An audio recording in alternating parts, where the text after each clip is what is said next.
नमस्कार। आदरणीय डॉक्टर मालखन जी से प्रोफेसर पूनम जी, आज के मुख्य अतिथि माननीय हरिश्चंद्र बरवाल जी और मेरे साथियों सभी को मेरा प्यार भरा नमस्कार। आज मेरे लिए बहुत ही सौभाग्य का दिन है। इस क्षेत्र के मुख्य अतिथि हरिश्चंद्र बरवाल जी का परिचय कराने का कार्य मुझे दिया गया है। धन्यवाद सर। हरिश्चंद्र बरवाल जी का परिचय एक छोटी सी 4 पंक्तियों की कविता के द्वारा करना चाहती हूँ, जो बहुत पहले कहीं मैंने पढ़ा था। सफलता मिलती नहीं, कमानी पड़ती है, उसके लिए अंदर की आग जगानी पड़ती है। सफलता मिलती नहीं, कमानी पड़ती है, उसके लिए अंदर की आग जगानी पड़ती है। यूं तो जी रहे हैं हजारों लोग, यूं तो जी रहे हैं हजारों लोग, पर हजारों में अपनी पहचान बनानी पड़ती है। इसी तरह हरिश्चंद्र बरवाल जी टीवी न्यूज इंडस्ट्री का एक जाना पहचाना नाम है।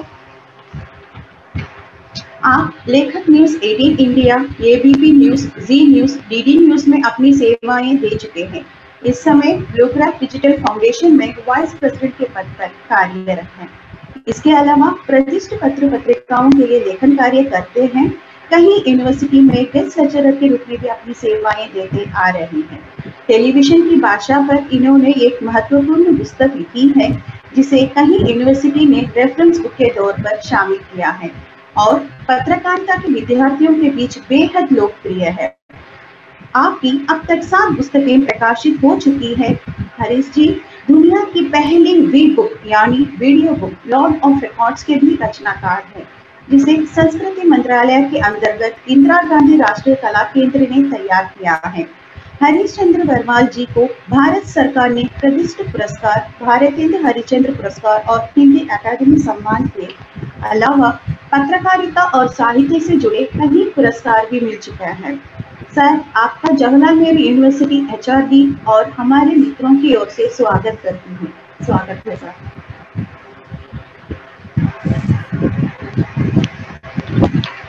Welcome sir. बहुत बहुत धन्यवाद फातिमा जी।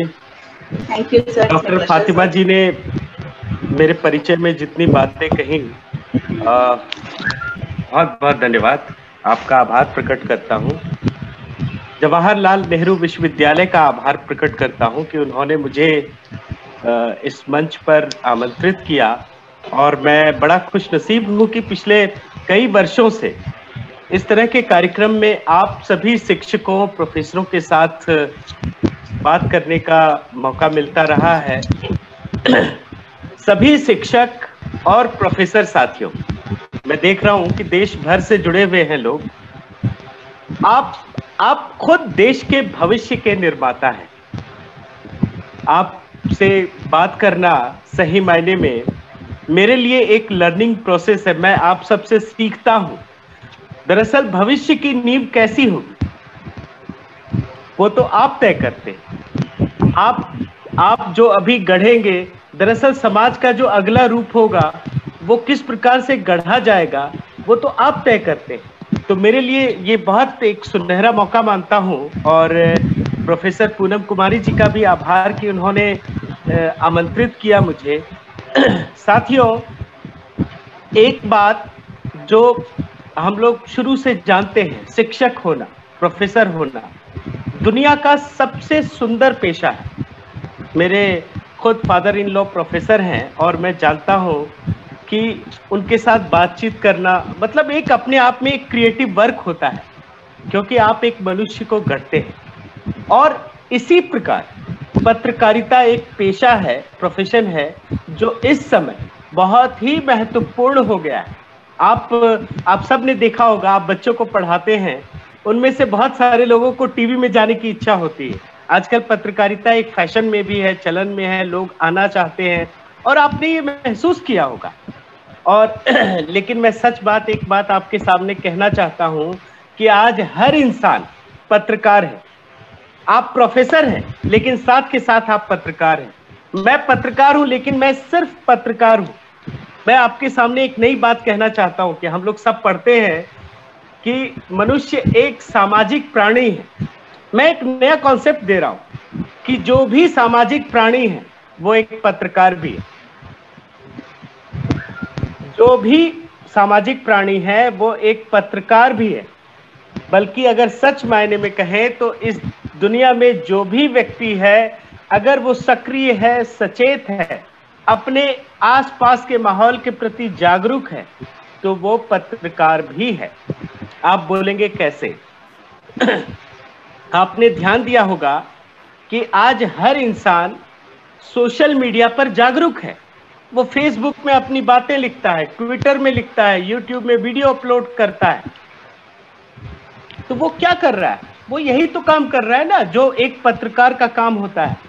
वो एक तरफ का संदेश दूसरी तरफ पहुंचाता है, दूसरी तरफ का संदेश दूसरे जगह पहुंचाता है। कुल मिलाकर मैं ये कहना चाहता हूं कि जितने भी प्रोफेशन है, जहां पर भी प्रोफेशन है, जो भी काम करते हैं, वो अपने आप में एक पत्रकार भी है। और इसलिए पत्रकारिता के बारे में जानना इस समय बेहद जरूरी है। आप जिन बच्चों को पढ़ाएंगे, आप देखते होंगे कि वो खुद भी सोशल मीडिया पर लिखते हैं। आप भी आज जो क्लास करेंगे उसके बारे में भी अगर आप लिख रहे हैं तो वो पत्रकारिता ही तो कर रहे हैं। और बल्कि मैं तो थोड़ा सा और एक्सटेंड करना चाहता हूं कि आजकल आपने देखा होगा कि हमारे देश के राजनेता वो भी पत्रकारिता करने लगे। वो लोगों के इंटरव्यू करते हैं, लोगों से बातचीत करते हैं, आम लोगों से संवाद करते हैं और बड़े बड़े लोगों से भी खुद बातचीत करते हैं। मैंने तो आपने देखा होगा कि अभी कई बड़े एंकर्स हैं जिन्होंने ये लिखा है कि मुझसे ज्यादा अच्छी एंकरिंग इस देश के राजनेता कर रहे हैं, चाहे वो कोई भी हो, चाहे वो सत्ता पक्ष के हो, विपक्ष के हो। कुल मिलाकर ये कहना चाहता हूं कि पत्रकारिता से जुड़ना, पत्रकारिता के बारे में जानना इस देश के हर आम नागरिक का कर्तव्य है। उसे समझना चाहिए, इससे आप अपने अधिकार को भी समझ पाएंगे। हालांकि एक प्रॉब्लम ये है कि कुछ लोग अपने पेशे को छोड़कर, अपने कामकाज को छोड़कर पत्रकार ही बन गए। अब मैं एक एग्जांपल देता हूं। मुंबई के पुलिस कमिश्नर हैं परमबीर सिंह। अभी हाल ही में आप सब ने देखा होगा कि टीवी पे एक टीआरपी की लड़ाई चल रही है। टीआरपी से तो इस समय हर कोई परिचित है। मुंबई के पुलिस कमिश्नर ने जो प्रेस कॉन्फ्रेंस की, वो पुलिस वालों का धर्म नहीं था, वो पत्रकारिता थी और इसी चक्कर में वो फंस गए। अब कल की ही रिपोर्ट है कि हाई कोर्ट ने मुंबई के पुलिस कमिश्नर को फटकार लगाई। वो क्यों लगाई? क्योंकि वो पत्रकारिता करने लगे थे। भाई, आप अपना काम करते, आप अपनी इन्वेस्टिगेशन करते, आप उन चीजों को लेकर के कोर्ट तक पहुंचते, लेकिन आपने ऐसा किया नहीं। तो आप अपने मूल प्रोफेशन से भटक गए और आप पत्रकार बन गए और गलत आपने काम किया। तो इसलिए मेरा ये मानना है, मैं ये बात आप सबके बीच इसलिए रखना चाहता था क्योंकि पत्रकार होना और पत्रकारिता से जुड़ा रहना ये हम सब का कर्तव्य है। और जब आप इस प्रोफेशन में जुड़े हैं तो आपको, अब तो खैर पत्रकारिता को कोर्सेस में भी शामिल कर लिया गया है, 10+2 में भी शामिल किया गया है और ये एक अच्छी बात है। अब मैं आपके इस विषय पर आता हूँ, हिंदी पत्रकारिता पर हमें बात करनी है। तो हमें ये समझना जरूरी है कि पत्रकारिता तो सारी भाषाओं में हो रही है, हिंदी में, अंग्रेजी में, इस देश के तमाम भारतीय भाषाओं में पत्रकारिता हो रही है। लेकिन हिंदी पत्रकारिता क्यों महत्वपूर्ण है? हिंदी पत्रकारिता के बारे में समझना, उससे जुड़ना क्यों इतना इस देश में महत्वपूर्ण हो गया? इस देश की जो सबसे महत्वपूर्ण भाषा है, आजादी से लेकर अभी तक पूरा आप एक पैटर्न निकाल लीजिए। इतिहास के बारे में आप सब ने पढ़ा होगा। आजादी से लेकर अब तक सबसे महत्वपूर्ण भाषा हिंदी है। आज अगर प्रधानमंत्री हर जगह हिंदी में अपनी बात रखते हैं तो इसकी सबसे बड़ी वजह क्या है? इसकी सबसे बड़ी वजह यह है कि हिंदी आम जन की भाषा है, हिंदी जन जन की भाषा है, हिंदी इस देश की भावनाओं की भाषा है। आप अगर सहज रूप से कोई बात कहना चाहते हैं तो उसका माध्यम हिंदी है। अगर आप कुछ भी नहीं करते हैं तो सहज रूप से आप हिंदी सीख लेते हैं। आपने देखा होगा कि आज़ादी के समय जितने भी बड़े नेता थे, चाहे राष्ट्रपिता महात्मा गांधी हो, चाहे कोई भी नेता, वो सब के सब पत्रकारिता भी कर रहे थे। वो पत्रिकाएं निकालते थे और उसमें एक महत्वपूर्ण स्थान हिंदी का था। देश की पहली पत्रिका गैर हिंदी भाषी राज्य कोलकाता से प्रकाशित हुई। और ऐसे कई उदाहरण हैं जिसमें आप देखेंगे। और ये कहने का आशय ये है कि पत्रकारिता में अलग अलग भाषाओं की बात करते हैं, लेकिन उसमें हिंदी पत्रकारिता सबसे महत्वपूर्ण है। पिछले 2 दशक का अनुभव है और मैं अपने अनुभव से कह सकता हूं कि आज लोग ये सवाल उठाते हैं कि हिंदी पढ़ने लिखने वालों के पास काम नहीं है, लेकिन अगर पत्रकारिता की बात करें तो अगर आपके पास अच्छी हिंदी की समझ है, आप लिख सकते हैं, बोल सकते हैं, तो आपके लिए बहुत सारी अपॉर्चुनिटी है।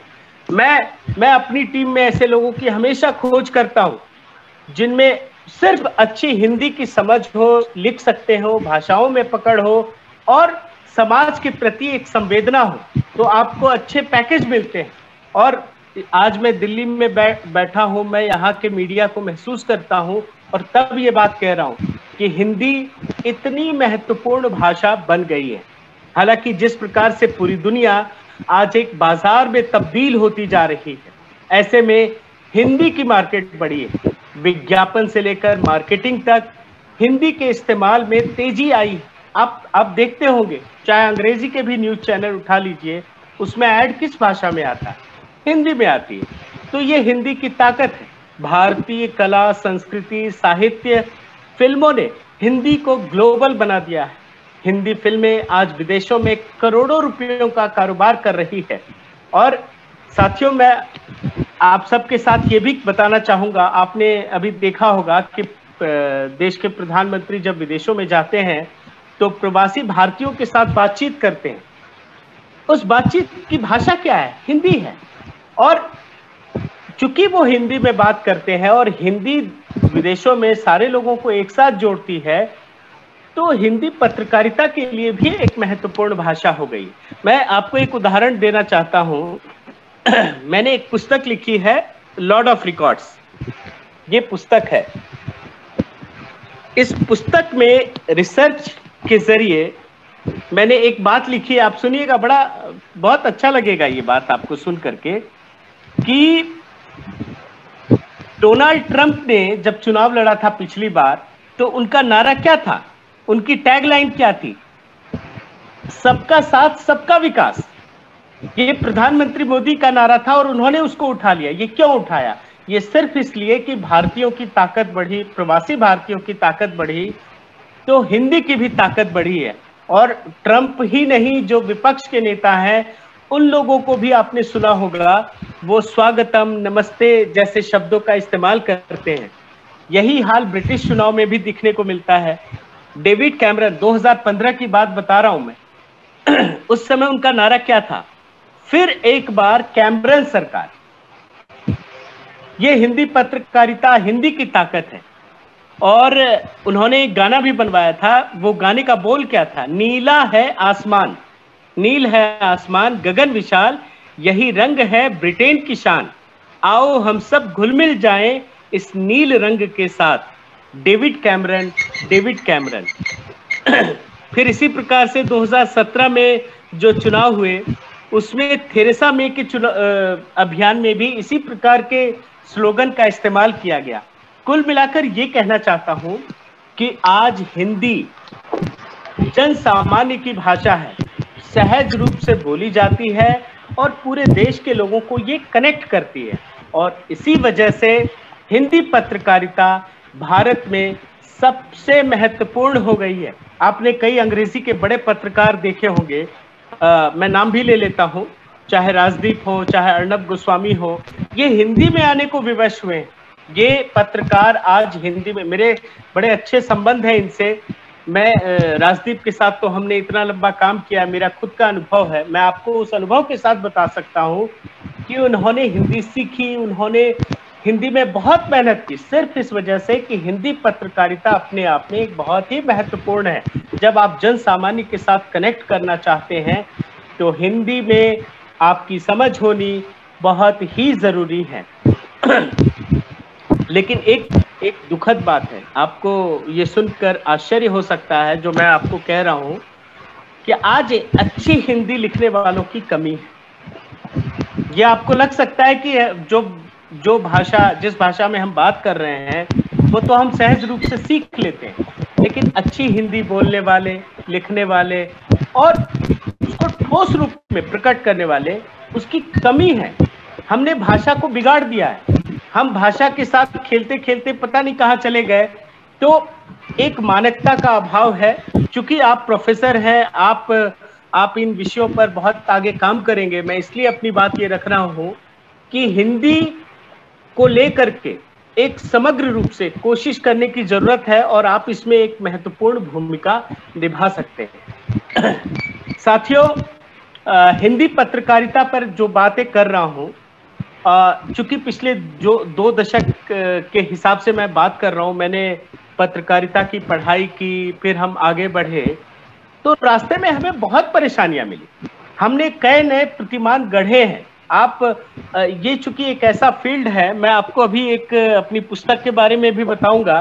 ये टेलीविजन की भाषा है और ये पुस्तक क्यों महत्वपूर्ण है, क्योंकि कहीं भी थ्योरी में ये पुस्तक आपको दिखेगी नहीं। आप दुनिया की किसी किताब को उठा लें, आपको थ्योरी में जो चीजें मिलती हैं और प्रैक्टिकल में जो चीजें होती है, दोनों में जमीन आसमान का अंतर होता है। अब मैं आपको एक छोटी सी बात बताता हूं। हिंदी पत्रकारिता की बात हो रही है। पत्रकारिता किसी भी भाषा की हो, पत्रकारिता का एक क्रमिक विकास हुआ है। शुरू में क्या होता था? पैम्पलेट छपते थे और लोगों को बांटते थे, वो एक पत्रकारिता थी। फिर बाद में लोगों ने पत्र पत्रिकाओं का प्रकाशन शुरू कर दिया। फिर धीरे धीरे समय बदला। पत्र पत्रिकाओं का जो प्रकाशन होता था, उस समय की पत्रकारिता के दौर को याद कीजिए। फिर रेडियो पत्रकारिता आई और उसके बाद सडनली एक बड़ा चेंज आया। बड़ा चेंज कब आया? जब टीवी पत्रकारिता आई। अब दोनों में बहुत फर्क है, आप समझिएगा। प्रिंट पत्रकारिता और रेडियो पत्रकारिता करने वाले लोग, मतलब हालांकि ये गलत शब्द हो सकता है, फिर भी मैं कह रहा हूं, वो झोले छाप टाइप से थे। वो आपको एक कोई गरीब गुरबा आपको दिख जाएगा पत्रकारिता करने, इधर उधर से खबरें निकालता है और फिर वो पत्रकारिता करता है। मगर टीवी पत्रकारिता ने सब कुछ बदल दिया। टीवी पत्रकारिता एकदम वीआईपी पत्रकारिता थी। इस टीवी में काम करने वाले लोग काफी मतलब स्मार्ट थे, वो पैसे वाले थे। आप अगर किसी टीवी पत्रकार के पैकेज को सुनेंगे तो आप हैरान हो जाएंगे। लाखों करोड़ों रुपए उनकी सैलरी होती है। तो टीवी पत्रकारिता ने पत्रकारिता के पूरे आयाम को बदल दिया। पहले पत्रकारिता में इतना प्रेशर नहीं था, क्योंकि वो ऐसे ही एक चलता था। मतलब उसमें नैतिक रूप से तो वो बहुत स्ट्रांग थे, मगर पैसे नहीं थे और उतना वो भी नहीं था, चार्म भी नहीं था। एक आध संपादक होंगे, बट पूरे अखबार में ओवरऑल पत्रकारों की स्थिति बहुत दयनीय थी।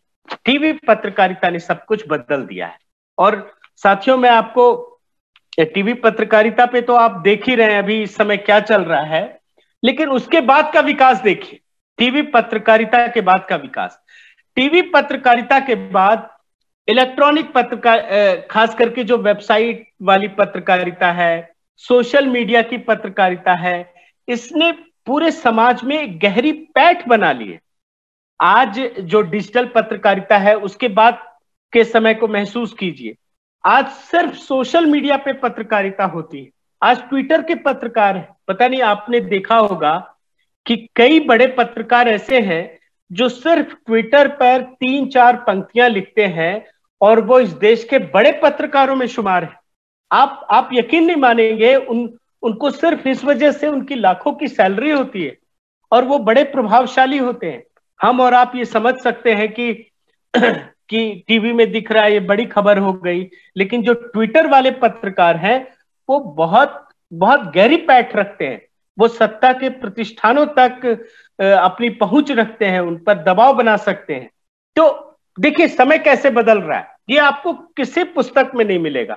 और ये जानना आपके लिए इसलिए जरूरी है क्योंकि जब आप अपने बच्चों से, समाज से आप इंटरैक्ट करते हैं, तो आपको ये पता होना चाहिए कि आपके साथ जो चीज, आपके मोबाइल में जो चीजें आ रही हैं, वो कितना सही है। उसके पीछे कोई एजेंडा तो नहीं है, उसके पीछे कोई बायस्ड नेचर तो नहीं है।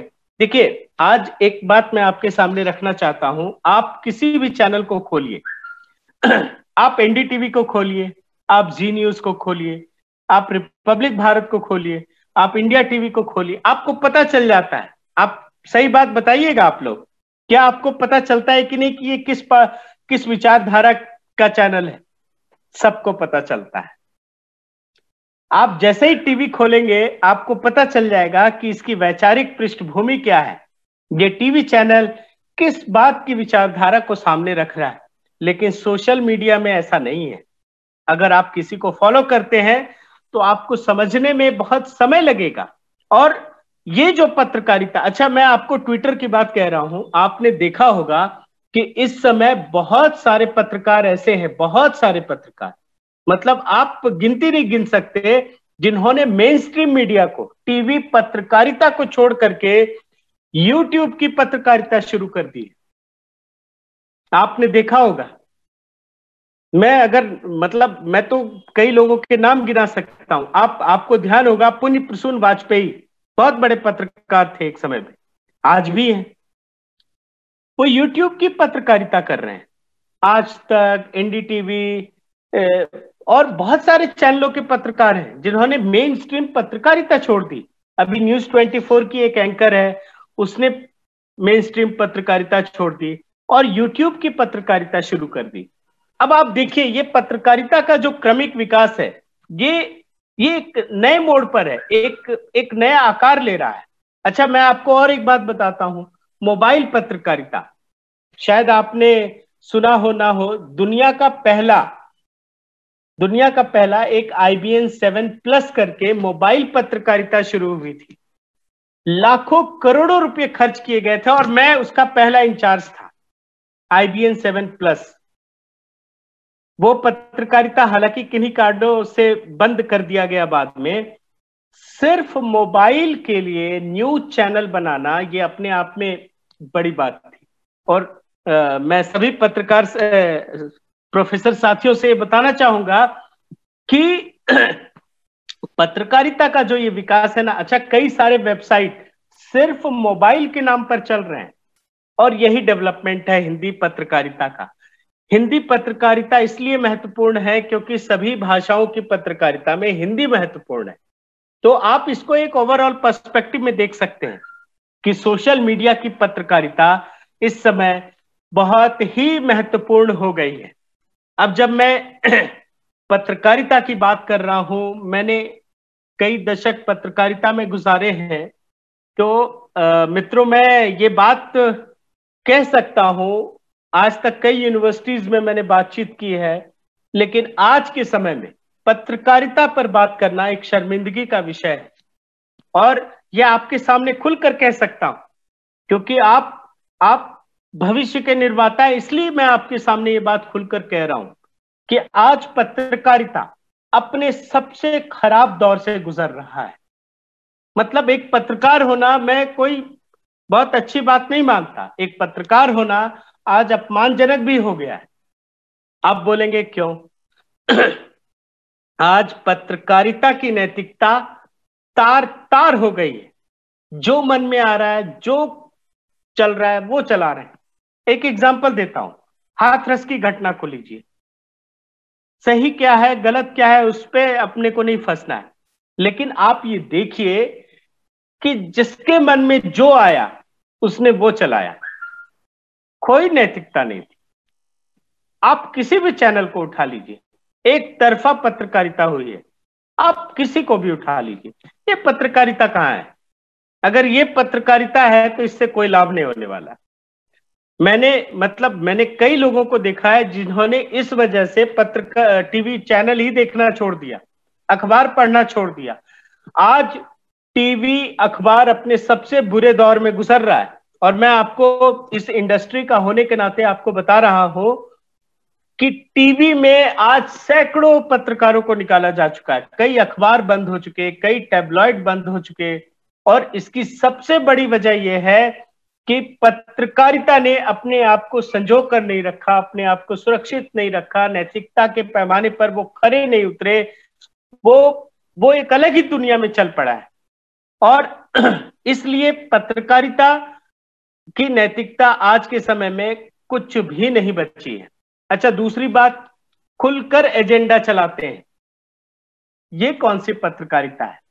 अब आपको समझना इसलिए जरूरी है क्योंकि जो चीज आप पढ़ रहे हैं अखबार में, जो वीडियो आप टीवी में देख रहे हैं, क्या वो वैसा ही है? आपने देखा होगा कि कोई नेता बहुत बड़ा इंटरव्यू देता है या कोई इंटेलेक्चुअल बहुत बड़ा इंटरव्यू देता है और उसमें से हम काम का एक छोटा सा हिस्सा 10 सेकंड उठाते हैं और उसको चलाना शुरू कर देते हैं। ये पत्रकारिता नहीं। और यही वजह है कि पत्रकारिता की जो विश्वसनीयता है वो धीरे धीरे समाप्त होती चली गई और आज हम सबसे बुरे दौर से गुजर रहे हैं। आपस में लड़ाई। अच्छा, आप लोगों ने देखा होगा कि हमारे मित्र ही थे बॉम्बे में, कई पत्रकार आपस में लड़ रहे थे, मारपीट कर रहे थे और किसी को कोई गिला शिकवा नहीं है। वो इतना आपस में लड़ रहे थे कि कहना नहीं है। और ये लड़ाई तो एक तो फिजिकल मैंने बता दिया, बट हर दिन ऑन एयर स्क्रीन पर ये चैनल आपस में लड़ते रहते हैं। अब आप ये बताइए, आपने देखा होगा कि एक चैनल दूसरे को कोस रहा है, दूसरा चैनल पहले को कोस रहा है। ये कौन सी पत्रकारिता है? अच्छा, एक समय होता था कि जब कोई अखबार चैनल ये तय करता था कि जो हम दिखाएंगे वही खबर है, जो हम बताएंगे वही खबर है। उसमें क्या है कि समाज की जो असली पीड़ा है वो कहीं खो गई। पत्रकारिता वो हो गई है जो एक न्यूज रूम में, अच्छा मैं आपको बताता हूं, मैं तो न्यूज रूम का हिस्सा हूं। मैंने स्टार न्यूज, IBN 7, जी न्यूज, बहुत सारे चैनलों में काम किया। हम जब सुबह बैठते हैं तो अखबारों को देखते हैं, अच्छा ये डे प्लान है, अच्छा ये स्टोरी आपकी क्या है, सारे रिपोर्टरों से बात करते हैं, फिर हम उस स्टोरी में अच्छा आज इस स्टोरी पे खेलते हैं। बट उसमें एक कंटेंट होता है, मगर आज तो वो बात ही नहीं। आप पता नहीं किस दुनिया में जा रहे हैं। तो इस वजह से एक बहुत बड़ी बात है ये पत्रकारों का। मैंने कुछ पॉइंट लिखे थे, पत्रकारों का समाज से कोई लेना देना नहीं। कुछ पत्रकार मिलकर के ये तय करना चाहते हैं कि समाज को क्या देखना चाहिए, उसको किसी बात से कोई लेना देना नहीं। मैं एक और आपको बात करता हूं, बैलेंस। हम लोग, एक पत्रकारों की बड़ी बुरी आदत है, बैलेंस करते हैं चीजों को। जैसे मान लीजिए अभी बिहार में चुनाव हो रहा है, किसी गांव में चले गए, अब गांव के सारे लोग किसी एक नेता के प्रति अच्छी बात कहेंगे या बुरी बात कहेंगे। मान लीजिए अच्छी बात कह रहे हैं, एक गांव के लोग एक पर्टिकुलर नेता या एक पर्टिकुलर पार्टी के बारे में बहुत अच्छी बात कर रहे हैं, काम भी किया होगा, तो हम अपने रिपोर्टर को क्या बोलते हैं, भाई बैलेंस करो यार, ये ठीक नहीं है। दो तारीफ कर रहे हैं तो दो बुराई भी लेके आओ। समझिए आप इस बात को। अब क्या होता है कि जो समाज की असली तस्वीर होती है वो टीवी में कहां दिखेगी? आपको 4 बाइट दिखाई गई, 2 बुराई कर रहा है और 2 अच्छाई बता रहा है, तो आप समझेंगे कि उस गांव के लोग क्या सोचते हैं? समझ ही नहीं पाएंगे। मैंने कई बार देखा है, हमारे रिपोर्टर कहते हैं सर एक आदमी नहीं मिला जिसने कि इस नेता की बुराई की हो। फिर भी हम बोलते हैं कि नहीं, ढूंढ के लाओ, और वो ढूंढ के लाता है या पता नहीं कैसे करवाता है। आजकल तो लोग बुलवा भी देते हैं, भाई तू ही बोल दे यार, टीवी में दिख जाएगा, टीवी में दिखने के लिए बोलते हैं। तो ये जो बैलेंसिंग एक्ट है पत्रकारिता का, ये बहुत खराब है। अब ये बात आपको कहीं किसी किताब में नहीं मिलेगी। ये मैं आपको इसलिए बता पा रहा हूं क्योंकि मैंने न्यूज रूम में काम किया है। मैं रोज अपने रिपोर्टर से बात करता था, मैं उनके भावनाओं को समझता था। वो बताता है कि सर यहां तो ये माहौल है, लेकिन हम टीवी पे कुछ और दिखा रहे हैं। तो ये एक बहुत ही क्रूर सच्चाई है। अच्छा, एक और बात आपके सामने रखना चाहता हूं। कल रिपब्लिक भारत ने एक स्टिंग ऑपरेशन किया था। ये कनेक्ट हो सके इसलिए मैं इस समय की घटनाओं को उठाने की कोशिश कर रहा हूं कि रिपब्लिक भारत ने स्टिंग ऑपरेशन क्या किया कि एक पर्टिकुलर पार्टी उस चैनल को बंद करना चाहती है। अब बाकी सारे लोग बड़े खुश हैं कि यार ये चैनल बंद हो गया तो अपना तो बड़ा भला हो जाएगा। लेकिन इसका एक बहुत बड़ा दुष्परिणाम है। होगा क्या, आज तक सारे पत्रकार, सारी बिरादरी एक साथ रहती थी। किसी के खिलाफ कुछ कहा गया तो सारे मिलकर आवाज उठाते थे। लेकिन अब एक पक्ष उससे दूर हो गया है। भाई अब एक जगह एक पार्टी है, दूसरी जगह तो दूसरी पार्टी है, वो भी कोई एक्शन लेगी तो वो पक्ष चुप रहेगा। तो कुल मिलाकर क्या होगा कि अब पत्रकारों के खिलाफ जाती होगी तो उसकी जिम्मेदारी किसकी है? इन्हीं पत्रकारिता की है, इन्हीं पत्रकारों की है। कुल मिलाकर मैं ये कहना चाहता हूं कि पत्रकारिता, हिंदी पत्रकारिता खास करके इस समय सबसे बुरे दौर से गुजर रही है। और ये आप सबको, ये हम सब की जिम्मेदारी है कि हम इस बात को समझें और हम अपनी तरफ से क्या योगदान कर सकते हैं वो करें। आजकल एक क्या कॉन्सेप्ट है, नेबरहुड जर्नलिज्म, मतलब हर मोहल्ले में एक पत्रकारिता की दुकान खुल गई और ये अच्छी बात है। आज हर आदमी यूट्यूब चैनल खोलना चाहता है, बताना चाहता है, और मैं आप सबसे आग्रह करना चाहता हूं कि आप इसको नेगेटिव ना लें। आप भी अपना एक यूट्यूब चैनल खोलें, आप भी फेसबुक, ट्विटर, जहां भी सोशल मीडिया में एक्टिव हैं, आप जरूर हो। इससे आपको लाभ ही होगा, कोई नुकसान नहीं होगा। हाँ, आप अपनी मर्यादा में रहते हुए अपनी बात करें, ये जरूरी है।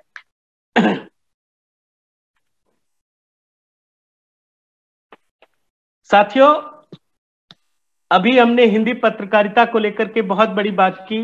अब मैं भाषा पे आता हूं। ये भाषा का अनुभव मैं अपने अपने जीवन की कहानी से देता हूं। जब मैंने पत्रकारिता शुरू की थी आज से 20 साल पहले, स्टार न्यूज में था, बॉम्बे में था, तो मुझे एक स्क्रिप्ट लिखने को दी गई कि आप ये स्क्रिप्ट लिखिए।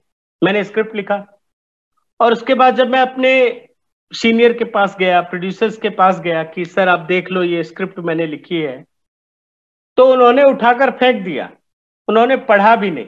मैं आपको एक रियल अनुभव बता रहा हूं, उन्होंने पढ़ा ही नहीं। हमने कहा अरे सर आपने देखा नहीं, हमने स्क्रिप्ट लिखी इतनी अच्छी।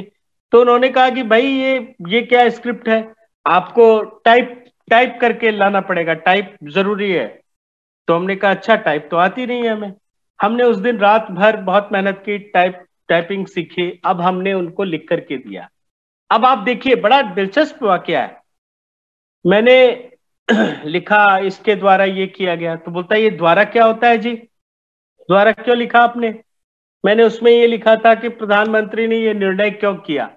निर्णय क्यों लिखा आपने, ये क्या होता है? हमने कहा सर डिसीजन, फैसला। तो बोला फैसला लिखो, निर्णय क्यों लिखते हो? अब मेरी एक आदत क्या है कि जब मैं काम करता हूं तो रात में जब घर जाता हूं तो ये बात लिखता हूं कि आज मेरे साथ क्या हुआ। मैंने ये लिखा कि द्वारा नहीं लिखना है यार। अब द्वारा क्यों नहीं लिखना है ये तो मुझे नहीं पता, लेकिन मैंने घर जाकर के अपनी डायरी में ये लिख लिया कि द्वारा नहीं लिखना है। दूसरे दिन आया तो कहा निर्णय नहीं लिखना है, तो मैंने घर आया, घर में आके लिख लिया निर्णय नहीं लिखना है। अब मेरी, अब मैं आपको ये बुक दिखाता हूं, इस बुक की खासियत क्या है, ये टेलीविजन की भाषा। इस बुक की खासियत ये है कि मैं आपको कुछ शब्द बताता हूं। ये टीवी पत्रकारिता, आप बहुत हैरान हो जाएंगे, ये एक जीवन का नया एक्सपेरिमेंट है। पैतृक शब्द नहीं लिखते, पुश्तैनी लिखते हैं। निश्चित या अनिश्चित नहीं लिखते, मियादी या बेमियादी लिखते हैं। फिर निर्णय मत लिखा करो, फैसला लिखो। न्याय मत लिखो, इंसाफ लिखो। आवश्यक के बदले जरूरी लिखो। आप पैटर्न पकड़िए, आपको समझ में आएगा। ये मेरी किताब का हिस्सा है। ये अभियुक्त की जगह आरोपी लिखो, भाग लेना नहीं हिस्सा लेना लिखो। ये कम से कम 150-200 शब्द हैं इसके अंदर कि क्या लिखना है क्या नहीं लिखना है, और मैं रोज डायरी में लिखता था। अब इसका आप समझिए फॉर्मूला क्या है कि उर्दू के शब्द बड़े अच्छे लगते हैं बोलने में। ठीक है भाई, क्या प्रॉब्लम है? हिंदी तो वैसे भी एक विशाल सागर है, जो डाल दो वही भला। अब तो अंग्रेजी के शब्द भी हम खूब इस्तेमाल करते हैं, मगर उर्दू के शब्द इस्तेमाल करो, हिंदी के शब्द कम करो।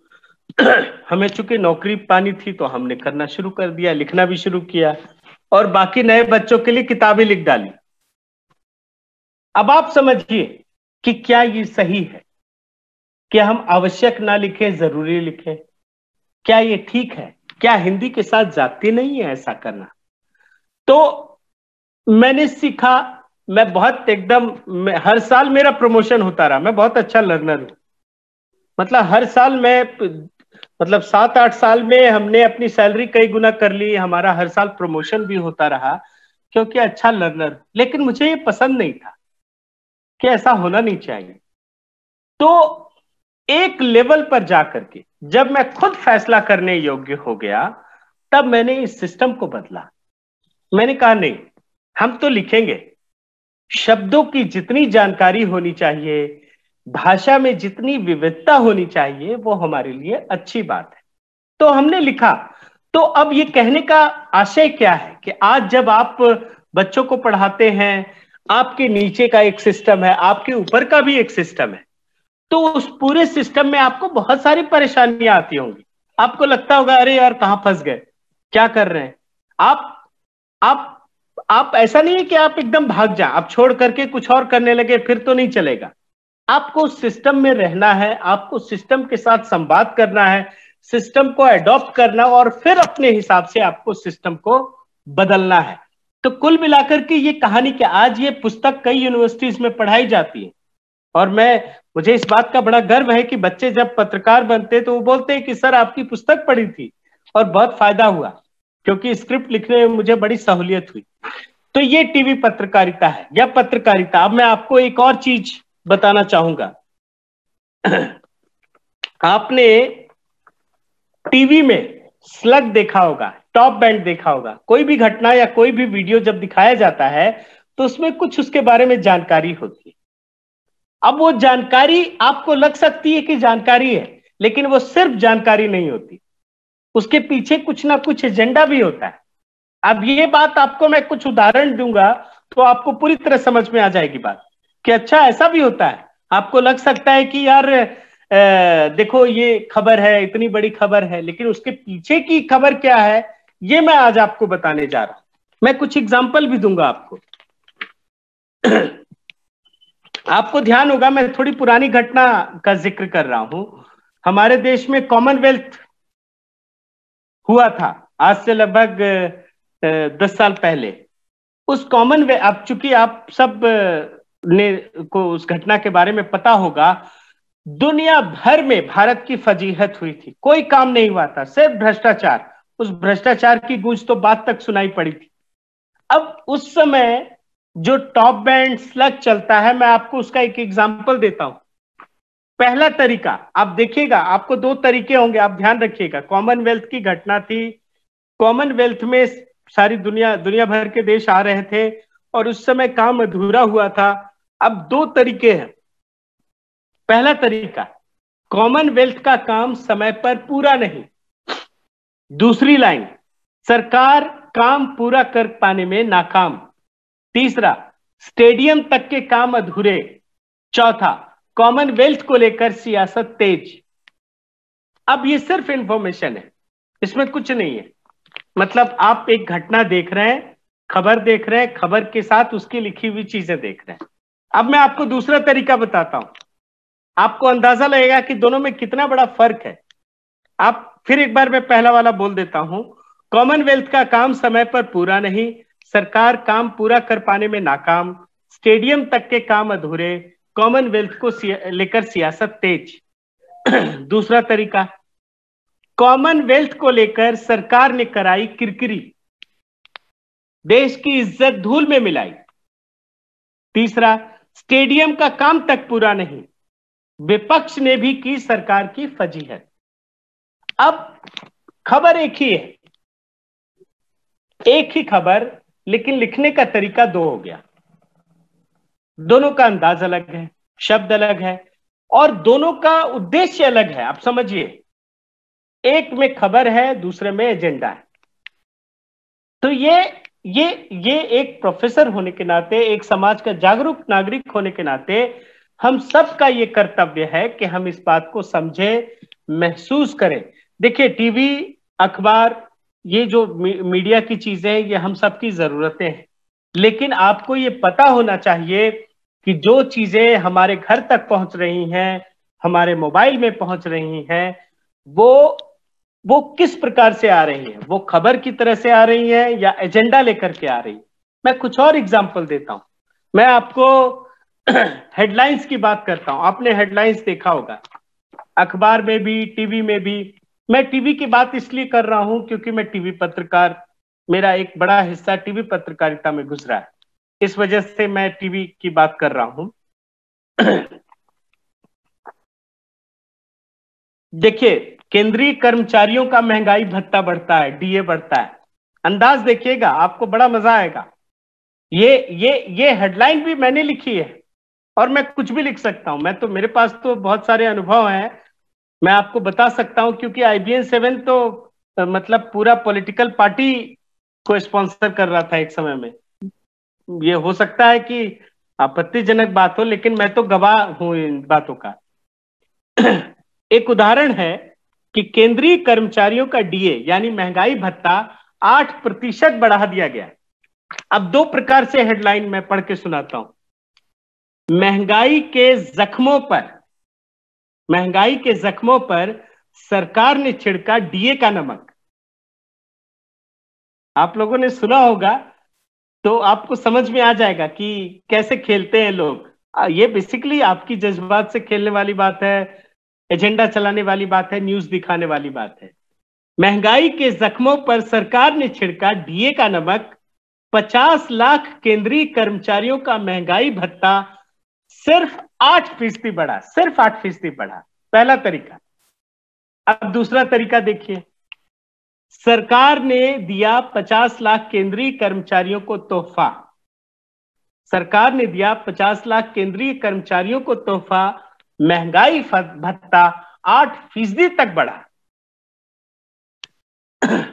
अब आप समझिए कि एक खबर, हेडलाइन दो और आप तक पहुंचाने का अंदाज अलग है। अब आप तय कर लीजिए कि आप कौन सा चैनल देखना चाहते हैं, क्या पढ़ना चाहते हैं। आपको पता होना चाहिए। देखिए, सब देखिए, अपने पसंद का भी देखिए, नापसंद का भी देखिए, परंतु आपको पता होना चाहिए कि ये दिखा क्या रहा है, इसका अंदाज क्या है। बाकी तो हम सब जागरूक नागरिक हैं, हमको पता है कि हमें क्या करना चाहिए, क्या नहीं करना चाहिए, लेकिन हमको पता होना चाहिए। और इसलिए भाषा की समझ बहुत जरूरी है। भाषा किस प्रकार से परोसी जा रही है, इसकी समझ जरूरी है। टीवी अखबार के पीछे का उद्देश्य क्या है, ये जरूरी है। मैं एक और एग्जांपल देता हूं। आजकल आईपीएल का सीजन चल रहा है, थोड़ा सा अलग हट करके मैं देना चाह रहा हूं कि मान लीजिए, एक उदाहरण दे रहा हूं कि राजस्थान रॉयल्स ने तीसरा मैच हार गई है, बेंगलोर ने उसको 10 विकेट से हरा दिया। दो तरीके बता रहा हूं आपको, एक ही चीज दो तरीके से, दो अलग अलग अंदाज में। हो सकता है मेरी दुश्मनी हो। अच्छा, कल मैं एक बात पढ़ रहा था, किसी ने फेसबुक पे लिखा, बहुत बड़े पत्रकार हैं, उन्होंने ये लिखा कि ये जब भी सुनील गावस्कर बात करते हैं तो मुंबई के प्रति बाइस्ड होते हैं। ऐसा है क्या? उसने भी पूछा। वो बता रहे थे, लेकिन उन्होंने साथ में ये लिख दिया, क्या ऐसा है क्या, या मुझे ही ऐसा लगता है? तो लोगों ने उस पर बहुत सारे कमेंट्स किए, बोले ये है ही, क्योंकि मुंबई के लोगों को थोड़ा सा एक सुपीरियोरिटी कॉम्प्लेक्स है कि भाई मुंबई तो गढ़ है क्रिकेट का, यहाँ के लोग तो बड़े अच्छे हैं, दुनिया में जितनी नई चीज दी है हमने दी है, ये लोगों ने लिखा। अब मैं आपको इसका दो प्रकार के हेडलाइन बताता हूं। लगातार तीसरे मैच में राजस्थान रॉयल्स की हार, बेंगलोर ने दी 10 विकेट से करारी शिकस्त। एक हेडलाइन है, सिर्फ न्यूज है, कुछ नहीं है। लगातार तीसरे मैच में राजस्थान रॉयल्स की हार, बेंगलोर ने दी 10 विकेट से करारी शिकस्त। एक हेडलाइन। अब दूसरा अंदाज देखिए। राजस्थान रॉयल्स के पास अब नहीं बचा कुछ भी रॉयल। राजस्थान रॉयल्स के पास अब नहीं बचा कुछ भी रॉयल, बेंगलोर ने दी 10 विकेट से करारी शिकस्त। अब आप अंदाज समझिए, हिंदी पत्रकारिता या किसी भी भाषा की पत्रकारिता जहां हम बात करते हैं, वो किस प्रकार से लोगों के बीच प्रस्तुत की जाती है, किस प्रकार से पत्रकारिता आपके घर तक पहुंच रही है, किस प्रकार से कोई घटना, कोई संदर्भ हम आप तक पहुंचा रहे हैं, और आप यकीन मानिए, हो सकता है आपको लगेगा कि मेरा क्या, मुझे इससे क्या लेना देना, लेकिन ऐसा है नहीं। आपके हाथ में मोबाइल है और मोबाइल के जरिए आपके आपके बेडरूम तक लोग घुस रहे हैं, आपको पता नहीं चलेगा। लेकिन आप जैसे ही खोलते हैं, आप पढ़ते हैं, आपके दिमाग पर, आपके परिवेश पर ये चीजें हावी होती है। मैंने इस पुस्तक में टेलीविजन की भाषा में ये सारी बातें बहुत ही डिटेल से, बहुत ही रिसर्च के साथ लिखी है। और मैं चाहूं तो इस पुस्तक से अभी बहुत लंबी लंबी बातें बता सकता हूं। वो इसलिए क्योंकि लगभग 15 साल तक मैंने इस बात पे रिसर्च किया है। और टीवी पत्रकारिता ही क्यों, कोई भी पत्रकारिता इस समय बहुत तेजी से बदल रही है। मुझे याद है कि जब हमने मोबाइल न्यूज चैनल की शुरुआत की थी IBN 7+, 6 महीने में ही रूप बदल गया। फिर लोग बोलने लगे भाई इतनी लंबी लंबी चीजें नहीं चाहिए अपने को, छोटे 100 शब्द में सिर्फ काम की बातें चाहिए। आप देखिएगा अभी मैंने एक पुस्तक लिखी थी, दुनिया की पहली वी बुक लॉर्ड ऑफ रिकॉर्ड्स मैंने तैयार की है, जिसे अभी इंदिरा गांधी राष्ट्रीय कला केंद्र ने लॉन्च किया था। आप कभी जाइएगा यूट्यूब, हमारी टीम के लोगों ने उस पर शुरू किया है, सिर्फ 150 शब्द में पूरी बात।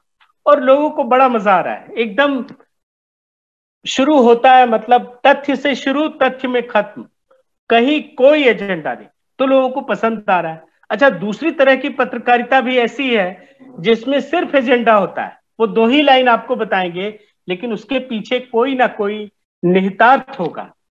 तो कुल मिलाकर कहना यह है कि हिंदी पत्रकारिता आज एक विशाल वट वृक्ष की तरह है। उसके बहुत सारे आयाम हैं, उसमें बहुत सारे लोग हैं। मतलब कुल मिलाकर कहें तो जैसे मनुष्य एक सामाजिक प्राणी है, मनुष्य एक पत्रकार भी है, ये बात आज आप कह सकते हैं। और मेरा आकलन यह है कि इस पत्रकारिता का स्वरूप बहुत तेजी से बदलने वाला है, और यह हम सब का कर्तव्य है, सिर्फ पत्रकारों का नहीं। अगर आप पत्रकारों पे छोड़ देंगे तो आप बहुत बड़ी गलती करेंगे। आप भी पत्रकार बनिए, आप भी अपनी बातों को, बल्कि आप सब तो बहुत अनुभवी हैं, मैं आपको एक और बात रखना चाहता हूं कि मैंने बहुत सारे प्रोफेसर्स को देखा है जो अपनी नौकरी छोड़ करके यूट्यूब में वीडियो बनाने लग गए हैं। वो यूट्यूब में वीडियो बनाते हैं और यूट्यूब में दिखाते हैं, और उसी से वो इतना अर्न कर लेते हैं, और उनको नाम भी मिलता है, फेम भी मिलता है, और वो बहुत गदगद है। मैंने मतलब आज आप और हम देखते हैं कि जब हम ऑनलाइन पढ़ाई कर रहे हैं तो यूट्यूब में चीजों को ढूंढते हैं और यूट्यूब में चीजें मिल जाती हैं। कुल मिलाकर ये कहना है कि हिंदी पत्रकारिता का जो स्वरूप बदल रहा है उसके हम सब हिस्सेदार बने, हमारी उसमें अपनी भूमिका हो और हम उसे आगे बढ़ाने का काम करें। मेरे ख्याल से मैंने बहुत सारी बातें रख दी हैं, तो अब अगर हम इंटरेक्ट करें, अगर कोई सवाल जवाब हो तो और बेहतर स्थिति हो पाएगी, मैं आपको बता पाऊंगा।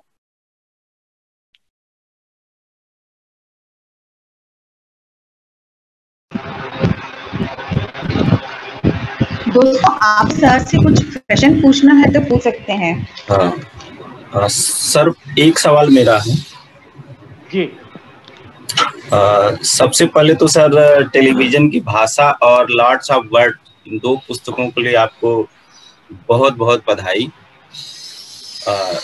जो जिज्ञासा है कि पत्रकारिता एजेंडे के साथ होती है और पत्रकारिता विदाउट एजेंडे के साथ होती है, क्या वर्तमान दौर में पीत पत्रकारिता संभव है, तो किस रूप में? जी संजय जी, आपने बहुत अच्छा सवाल पूछा, बहुत बहुत धन्यवाद। मेरी 2 नहीं, मेरी लगभग 7 पुस्तकें आ चुकी हैं। और सही सर, ये 2 जिक्र आपने किया इस वजह से। नहीं, वो तो एक्चुअल में राजकमल ने टेलीविजन की भाषा की है, वाणी ने कहानियों पे की है, और मेरी 3 आ रही हैं, अभी प्रकाशित हो रही हैं। बहुत आपसे जुड़ी हुई थी इसलिए मैंने जिक्र किया। देखिए संजय जी, ये बात समझना जरूरी है। मैं आपको एक ऐसी बात बता रहा था जो सामान्य तौर पे आपको दिखेगा नहीं और पूरी कहानी को बताने का आशय ये था कि आप अंदरूनी बातों को समझ पाए। देखिए, आपको आज जो पत्रकारिता की लड़ाई है वो आपको दिख रही होगी। बिल्कुल सर। लेकिन यकीन मानिए, इस देश में कोई बड़ा पत्रकार, आप एक का भी नाम ले लीजिए और कुछ बातें कहूंगा आपको समझ में आ जाएगा कि वो सिर्फ तथ्य नहीं रखते, उसके पीछे उनका एक वो होता है, निहितार्थ होता है, और गलत भी नहीं है। मतलब अगर किसी के पीछे, अगर कोई बड़ा पत्रकार कोई पॉइंट ऑफ व्यू रखता है तो इसमें बुरी बात नहीं है, एडिटोरियल तो होता है। अच्छा, टीवी में एक बहुत बड़ी खासियत क्या है कि इसमें कोई बैक पेज नहीं होता, कोई एडिटोरियल पेज नहीं होता, आप समझिएगा। इसमें ऐसा नहीं होता कि स्पोर्ट्स पेज है, इसमें बैक पेज है, इसमें एडिटोरियल पेज है, इसमें सब फ्रंट पेज होता है। मतलब जो दिखेगा फ्रंट पे ही दिखेगा और एक ही पेज दिखेगा। तो अब जहां पे 100 खबरें चल रही हैं वहां आप मान के चल सकते हैं कि कोई एजेंडा नहीं है, लेकिन जहां पर कोई शो कर रहा है वहां एजेंडा होता है और हो सकता है और होगा भी। समझने की जरूरत है कि आपको ये समझना पड़ेगा। मैं अपने अनुभव से बता सकता हूं कि मैंने हर प्रकार के संपादकों के साथ काम किया। आप कभी टेलीविजन की भाषा सर्च करेंगे तो इस देश के सभी बड़े संपादक, लगभग 15 संपादक मेरे साथ खड़े हैं और मैंने सबके काम को देखा है। आप यकीन मानिए, आपको पता चलेगा कि सबके पीछे कोई ना कोई एक पॉइंट ऑफ व्यू होता है, सबकी विचारधारा होती है और वो रिफ्लेक्ट भी होता है, और इसमें कोई गलत बात भी नहीं। बस सवाल ये है कि आपको, हमें इस बात की समझ होनी चाहिए कि कहाँ पे न्यूज़ दिखाया जा रहा है और कहाँ पे एजेंडा चल रहा है। तो ये फर्क करना इस समय आपके, हमारे लिए, सबके लिए बहुत जरूरी है। हरीश जी नमस्कार, मैं प्रमोद तिवारी बोल रहा हूँ गुजरात से। 2 सवाल हैं आपके व्याख्यान से संबंधित। एक तो ये कि बड़े पत्रकार टीवी छोड़कर यूट्यूब चैनल शुरू कर रहे हैं। पुण्य प्रसून वाजपेयी जी का आपने उदाहरण दिया, जो राष्ट्रीय सहारा आज तक होते होते जाने कहाँ तक पहुंचे। ये छोड़ करके यूट्यूब चैनल शुरू कर रहे हैं या मजबूरी में निकाला जा रहा है, रोजगार नहीं है इसलिए शुरू कर रहे हैं? यूट्यूब चैनल से क्या सच में लाखों करोड़ों का पैकेज मिल जाता है? एक सवाल तो ये। दूसरा, आपने कहा है कि बैलेंस करना हमारी मजबूरी होती है। जनता के मामले में तो बहुत सारे पत्रकार और टीवी चैनल खूब बैलेंस करते हैं। जब रिया और कंगना का मामला आ जाता है तो वो बैलेंस कहाँ चला जाता है? जब राजनेताओं का मामला आता है तब वो बैलेंस कहाँ चला जाता है? तो बैलेंस क्या केवल जनता के लिए है या सबके ऊपर ये लागू होता है? और जो पूंजीवादी ताकतों के कारण तमाम लोगों को छोड़ना पड़ा है नौकरी और मजबूरी में चैनल शुरू करें, वेबसाइट शुरू करें, तो वो मजबूरी है या जरूरी है और उनकी खुशी? बस ये 2 बातें। प्रमोद जी, बहुत बहुत धन्यवाद, आपने एक अच्छा सवाल पूछा। दरअसल मैंने जो एग्जाम्पल दिया था ना बैलेंस करने वाला, वो मैं हालांकि बोलता नहीं आपको, बट ये गुजरात से ही था। ये मैं आपको करीबन 7-8 साल पुरानी बात बता रहा हूँ। कोई मिल ही नहीं रहा था जो सत्ता के अगेंस्ट बोले, खुल के बता रहा हूँ आपको, वैसे बोलना नहीं चाहिए मुझे। तो हमने दिखाया और हमारे रिपोर्टर, हमारे संपादक के बारे में, यार ये तो गलत बात है यार, कुछ तो निकालो, कोई तो बुराई निकालो। अब कोई बोल ही नहीं रहा। रिपोर्टर मुझे कह रहा है कि सर कोई बोल ही नहीं रहा। बोले यार फिर तुम्हारा ये शो ड्रॉप हो जाएगा। एकदम साफ कहा, तुम्हारा शो नहीं चलेगा, ड्रॉप कर देंगे, या तो ढूंढ के लाओ या फिर, मतलब ऐसे एक तरफा नहीं चल सकता। तो आपका जवाब तो ये है पहला। दूसरा, देखिए अगर आप नाम से समझना चाहते हैं तो ये मजबूरी है उनके लिए। अगर नाम जिसका आपने लिया उनके लिए तो मजबूरी है, कहीं काम नहीं है, ठीक है। लेकिन बाकी लोग मजबूरी से कर रहे हैं ऐसा मैं नहीं मानता। YouTube एक बहुत सशक्त माध्यम बना है। और आपको एक बात और बताऊं, आपको ये जानकर बड़ा आश्चर्य होगा, मैं नाम लेकर के बोल रहा हूं, इंडिया टुडे ग्रुप आज इस समय टीवी पत्रकारिता से ज्यादा YouTube की पत्रकारिता पे जोर दे रहा है। उसके लगभग 100 YouTube चैनल है। आपने पता नहीं देखा कि नहीं देखा, बिहार तक, MP तक, गुजरात तक, यूपी तक, लाइव तक, इसके अलावा लल्लन टॉप और इस टाइप के भी। हाँ, तो जी जी जी, मैं वही, आप समझिए मैं क्या बात कह रहा हूँ। मुझे कल हमारे एक मित्र बता रहे थे, संपादक है, वो बोल रहे थे कि मध्य प्रदेश के किसी भी चैनल से ज्यादा बड़ा चैनल एमपी तक है, उसके दर्शकों की संख्या ज्यादा है। तो इसका मतलब है कि यूट्यूब चैनल आज मेन स्ट्रीम चैनल से ज्यादा मजबूत हो गए, ज्यादा ताकतवर हो गए और उनकी पहुंच ज्यादा हो गई। आप समझिए, तो ये सिर्फ मजबूरी करके आप समेट नहीं सकते। हाँ, जो लोग बुरी तरह एक्सपोज हो गए, मतलब ऐसा कहा जाता है, या फिर जो सिस्टम से बड़े हो गए। देखिए, सिस्टम से बड़ा तो कोई नहीं हो सकता। आप समझिए, कुछ लोगों के साथ प्रॉब्लम क्या है। आपने नाम लिया सहारा से, क्यों निकाले गए थे? क्योंकि सहारा के अगेंस्ट में बोलते हुए वे सुने गए थे।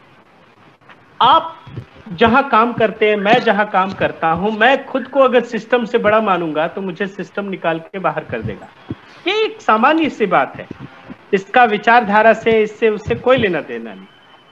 तो आप सिस्टम से बड़े हो गए, सिस्टम ने आपको रखा नहीं। लेकिन YouTube मजबूरी नहीं है। आप याद रखिए, आज के दिन में आपको बहुत सारे, मैं खाने पीने की चैनल की बात करता हूं, फूड की चैनल की। आज एक महिला चला रही है, महीने में 20 लाख रुपए कमाती है। बताइए कौन सा चैनल कमाता है 20 लाख रुपए महीने के? तो कुल मिलाकर के YouTube एक बहुत सशक्त माध्यम है। आप कभी आजमा के देखिएगा। आप पढ़ाई करते हैं, वही क्लास आप YouTube के लिए रिकॉर्ड कीजिए और लगाइए, देखिए आपकी पहुंच क्या होती है, आपका नाम क्या होता है। आप समझ में आएगा कि ये माध्यम कितना सशक्त माध्यम है। तो मेरा आपके लिए ये जवाब है कि कई जगह जहां पत्रकारों ने सिस्टम के साथ खेलना शुरू किया, सिस्टम ने उसको बेदखल कर दिया।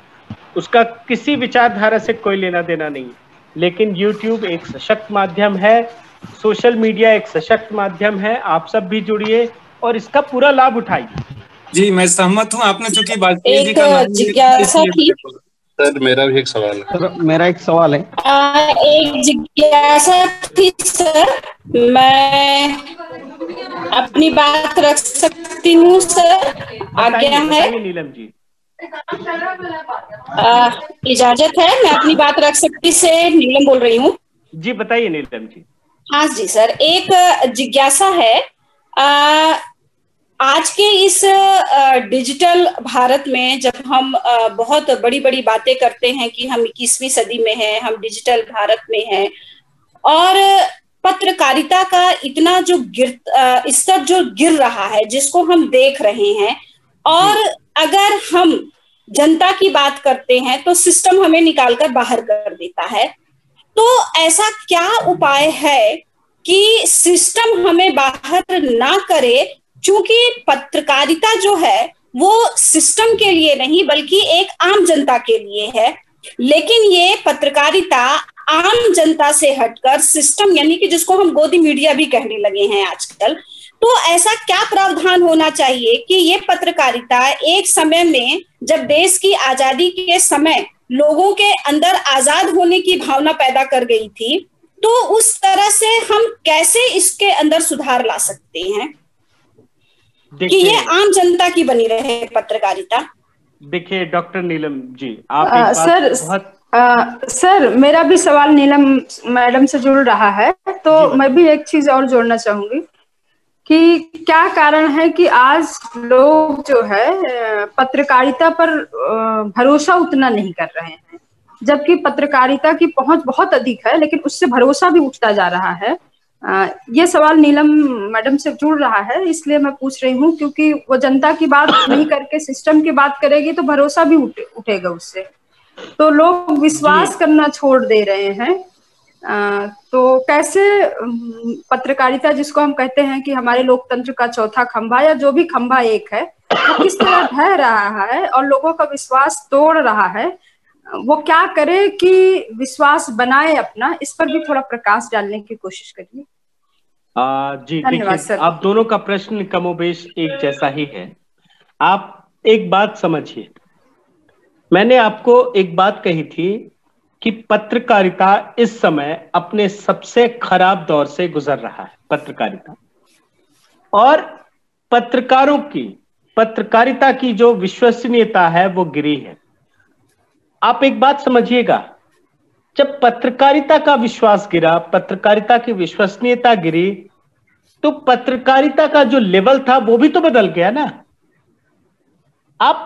आपने ध्यान नहीं दिया। मैंने कहा कि जब पत्रकारिता का विकास हो रहा था, अखबार से रेडियो, रेडियो से टीवी, टीवी से सोशल मीडिया, फिर वेबसाइट का, फिर मोबाइल का, अब ये क्यों हो रहा है आप समझिए। मैं अपने अनुभव से एक बात कह सकता हूं कि अगर पत्रकारिता में दम होता, अगर पत्रकारिता की बात मानी जाती, मैं 2014 के विषय में बोल रहा हूं क्योंकि मैं बहुत एक चैनल में तो बहुत सीनियर पोजीशन पे था और बाकी चैनलों से बड़े खास तौर पे जुड़ा था, तो ये पॉलिटिकल बदलाव नहीं होता। और आज के समय में जो पत्रकारिता लोग कर रहे हैं, अगर वो एक तरफा रिपोर्टिंग कर रहे हैं तो उसकी विश्वसनीयता गिर रही है। अब आप बोलेंगे कि इसका उपाय क्या है, कैसे बहाल हो? इसका उपाय हम और आप करेंगे। आप समझिए, आज टीवी, अखबार, इससे ज्यादा महत्वपूर्ण क्या हो गया? Social media. सोशल मीडिया को कौन कंट्रोल करता है? आप करते हैं, मैं करता हूं। आपने कभी देखा है कि एक छोटा सा आदमी कोई ट्विटर पे कुछ लिखता है और एकदम वायरल हो जाता है? अभी एक दिल्ली में एक बाबा की ढाबा करके किसी ने ट्वीट किया, लोगों को इतना पसंद आया कि वो वायरल हो गया और उस पर असर हुआ, उस पर टीवी चैनल दिखाने को मजबूर हो गए। मेरा आपसे आग्रह यह है कि आप न्यूट्रल बन करके इन चीजों पे सवाल तो कीजिए, सवाल तो करना चाहिए, क्योंकि पत्रकारिता इस समय वो नहीं है जो होनी चाहिए। पत्रकारिता अपने मूल धर्म से भटक गया है। पत्रकार जो है वो वैसे नहीं रहे, वो एजेंडा चला रहे, ये हमें और आपको सबको पता चल रहा है। तो उसकी जब विश्वसनीयता गिरी है तो उसको बहाल करने के लिए ये हम सबका फर्ज है कि हम जो नए माध्यम आ रहे हैं उस माध्यम से खुद को जोड़ें। और यही वजह है कि जो मेन स्ट्रीम मीडिया, देखिए आजकल दो media, mainstream, social media, इन दोनों में जमीन आसमान का अंतर है और दोनों बहुत प्रभावशाली है। बल्कि कई जगह मेन स्ट्रीम मीडिया जो नहीं कर पाता वो सोशल मीडिया करता है। उस सोशल मीडिया की ताकत को आप पकड़िए और मेन स्ट्रीम मीडिया को ये बताने के लिए बहुत जरूरी है कि आप जो दिखा रहे हैं वो गलत है और उसका असर पड़ता है। यकीन मानिए, मैंने देखा है बहुत सारे लोगों को जिन्होंने बहुत छोटी छोटी बातें लिखी है ट्विटर पे और वेरीफाइड अकाउंट भी नहीं है, उसे भी बड़े बड़े चैनल जवाब देने को मजबूर हुए। वो अपना क्लैरिफिकेशन देते हैं, आप देखिएगा। तो कुल मिलाकर मैं ये कहना चाहता हूं कि आप जिस तरह के भी इल्जाम आपके मन में लग रहे हैं, उस इल्जाम से बचने का तरीका आपके हाथ में है, आपके पास है। आजकल तो टीआरपी को लेकर के भी बड़े झमेले हो गए हैं कि लोगों को पैसे देके दिखा रहे हैं, बट आपको कोई थोड़ी मजबूर कर सकता है कि आप फेसबुक देखिए, ट्विटर देखिए, आप यूट्यूब देखिए, आपके पास बड़े चैनल हैं। तो बजाय कि हम सिर्फ सवाल खड़ा करें, हम सबका यह फर्ज है कि हम अपने सिस्टम के साथ जुड़े और उसको मजबूत बनाएं। सर, इसी पे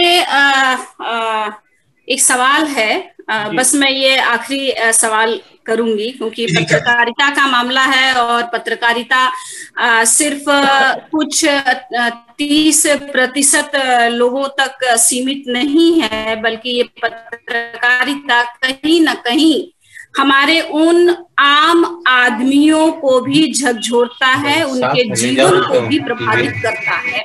हम 30% लोग पढ़े लिखे हैं। प्लीज ये आवाज बीच में कहीं से आ रही है, एक सेकेंड, ये प्लीज म्यूट कर लीजिए अगर जिसका भी ऑन है माइक, या अनुरोध है आप लोगों से। तो अगर सर हम ये मान ले कि ये मान क्या ले, मीडिया का स्तर जो गिर रहा है और सोशल मीडिया, ये सही बात है कि सोशल मीडिया जो है वो अपना एक बड़ा स्पेस बना रही है, लेकर आ रही है, लेकिन फिर भी कहीं न कहीं ये जो बड़े बड़े चैनल जो इस समय न्यूज दिखाते हैं, उसका असर जो है वो आम आदमी पर पड़ता ही पड़ता है। और इसका आप उदाहरण भी देख सकते हैं कि जिस तरह से जब चुनाव लड़ा जाता है और एक तरफा जो रिजल्ट निकल कर आता है, तो इसमें पत्रकारिता का अपना महत्वपूर्ण योगदान होता है। अब वो चाहे गोदी मीडिया हो, चाहे वो कोई भी मीडिया हो, तो हमें इन चीजों को, आखिर हम अपना रास्ता बदल लें, लेकिन रास्ता बदलना जो है वो किसी बात का सलूशन नहीं होता है, क्योंकि एक बड़ा तबका जो है, जो आम आदमी है, वो इन्हीं न्यूज चैनलों को देखता है और इससे प्रभावित भी होता है। तो इनके गिरते हुए स्तर से आम आदमी प्रभावित ना हो, हमें क्या करना चाहिए इस चीज को लेकर? क्या हम इस पर सोचते हैं?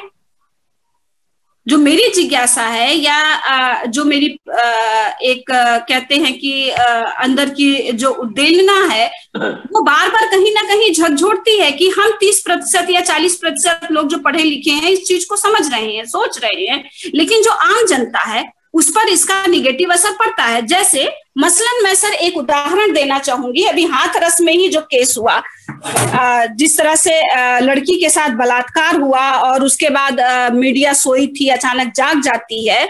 लेकिन जब मैंने आम लोगों से बात किया तो आम लोगों का तो यही कहना था कि नहीं देखिए ना, अब तो मीडिया दिखा रहा है कि उनकी पैसे की डिमांड थी और उनके घर वालों ने ही ये काम किया। तो ये मीडिया आम व्यक्ति को कहीं ना कहीं उसके अपने मार्ग से पथ भ्रमित तो करता ही है। इस पर आपका क्या नजर है? देखिए नीलम जी, मैं जो बात आपसे समझ पा रहा हूं, आप कुछ दिन तो पहले टीवी चैनल देखना बंद कर दीजिए। अब ये बात क्यों कह रहा हूं आप समझिए कि आपको ऐसा लगता होगा कि ये देश मीडिया के दिखाए मार्ग पे चलता है। ऐसा नहीं है। मैं आपको दावे के साथ कह सकता हूं कि अगर ऐसा होता तो बहुत इस देश में वही सरकार बनती जो मीडिया वाले चाहते, मतलब हम चाहते। ऐसा है नहीं। मीडिया का असर बहुत कम हो गया है। देखिए, आपको ऐसा लग सकता है कि ये जो 30% पढ़े लिखे लोग हैं वही जागरूक है, लेकिन ऐसा है नहीं। इस देश का गरीब से गरीब आदमी भी जागरूक है, वो जानता है। देखिए, वो बोल नहीं सकता, ये हो सकता है, ये मैं मानता हूं। आप बोल रही हैं, आप पढ़ी लिखी हैं, आप बोल रही हैं, आप प्रोफेसर हैं, आप समाज को गढ़ रही हैं, आप बोल सकती हैं। वो बोल नहीं सकता, लेकिन वो समझ नहीं रहा है, ऐसा मैं नहीं मानता। और मुझे लगता है अधिकांश लोग इस बात से सहमत होंगे। आप यकीन मानिए, आपको मैं ये बात एक मीडिया कर्मी होने के नाते कह रहा हूं, मीडिया का प्रभाव घटा है, मीडिया देखने वाले लोग घटे हैं। और यही वजह है कि इस देश का सबसे बड़ा ग्रुप, मीडिया का ग्रुप, उसने अपने आप को सोशल मीडिया पे समेटना शुरू कर दिया। उसने कम से कम 100 से अधिक यूट्यूब चैनल बनाए। और मैं आपसे यही आग्रह करता हूं कि आप उन चैनलों को आजमाइए, आप देखिए उसकी ताकत को। और यकीन मानिए, जो धारणा आपके मन में है वो धारणा मेरे मन में भी है। मुझे कई बार ऐसा लगा कि अपनी आवाज बंद करिए प्लीज। किंगसन जी, अपनी आवाज बंद करिए प्लीज। तो आप यकीन मानिए, मैंने भी एक एक्सपेरिमेंट किया कि मैं एक हफ्ते तक कोई टीवी नहीं देखूंगा, और कोई फर्क नहीं पड़ा नीलम जी, कुछ नहीं फर्क पड़ा। आप एक हफ्ते के लिए बंद कीजिए, आपके जीवन पे रत्ती भर भी असर नहीं पड़ेगा। हाँ, आप न्यूज से बने रहना है। आप एक बार अखबार देखिए, आप अपने मोबाइल को पलटिए, आपको पता चल जाएगा कि इसका ये क्या है। देखिए, मेरे जैसा आदमी, मैं आपको एक एग्जांपल देता हूं, आप दंग रह जाएंगे ये सुन करके कि टीवी में काम करने वाले लोग कई बार की दूसरे लोगों को कितना बेवकूफ बनाते हैं। आपको एग्जांपल देता हूं, मैं तो स्पोर्ट्स डेस्क का हेड रहा हूं। वर्ल्ड कप चल रहा था, मैंने पहले दिन चलाया, भारतीय क्रिकेट का भगवान सचिन तेंदुलकर, ये शब्द लिखे हमने।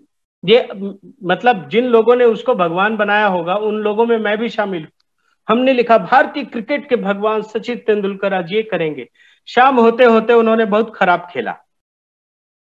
ठीक 1 घंटे के बाद, 2 घंटे के बाद जब T20 खत्म हो गया तो हमने क्या लिखा, भारतीय क्रिकेट का सबसे बड़ा मुजरिम सचिन तेंदुलकर। अब क्यों ये बात होती है, आप समझिए इस बात को। ये मैं एक मीडिया कर्मी होने के नाते आपको कह रहा हूं। ये इसलिए होता है कि लोग बेवकूफ समझते हैं, लेकिन सवाल ये है कि आपकी विश्वसनीयता भी तो गिर रही है। मैं तो ये बात मीडिया कर्मी होने के नाते कह रहा हूं। तो यकीन मानिए, टीवी कम से कम देखिए, आपको समझ में आ जाएगा कि इसकी वैल्यू खत्म हो गई है। और टीवी की वैल्यू अगर खत्म हो रही है तो ये पत्रकारों को भी पता है कि अगर हमने अपने आप को नहीं सुधारा तो हम खत्म हो जाएंगे। तो इसलिए मेरा आग्रह यह है कि आप जो ये धारणा बनाकर चल रहे हैं कि मीडिया जो दिखाता है उसका वही सारे लोग करते हैं, ऐसा नहीं है। मैं तो नहीं मानता इस समय। हाँ, हम अपनी बात रखते हैं, लोग देखते हैं, लेकिन लोगों को समझ में आता है कि वो क्या देख रहे हैं। मैं जी न्यूज देखता हूं तो मुझे पता चलता है कि मैं क्या देख रहा हूं, मैं एनडीटीवी देखता हूं तो मुझे पता चलता है कि मैं क्या देख रहा हूं। मुझे जो लेना होता है मैं वो लेता हूं। मेरे ख्याल से आप संतुष्ट होंगे। एक प्रश्न मैं करना मैं डॉक्टर सर, मेरा ये प्रश्न है कि किया हुआ है काफी देर से मैंने। सिक्योरिटीज वाली जो व्यवस्था थी उसमें जो लूप होल्स थे, जब उसने उसका फायदा उठाया तो जैसे सेबी बनी एक नियामक संस्था जी, जो हमारा फिल्म बोर्ड है उसको भी हम नियंत्रित करते हैं। तो जैसा आप कह रहे हैं टीवी और टीवी के बाद फिर सोशल मीडिया, तो कहीं ना कहीं ये जरूरत नहीं बन रही कि एक ऐसी संस्था बने जो एक मॉनिटरिंग करें, क्योंकि इधर बीच हम लोगों ने देखा चाहे शाहीन बाग वाला मामला हो या लॉकडाउन के दौरान और भी कई ऐसी घटनाएं जिसमें सोशल मीडिया ने ऐसी भूमिका निभाई कि चीजें वायरल हुई।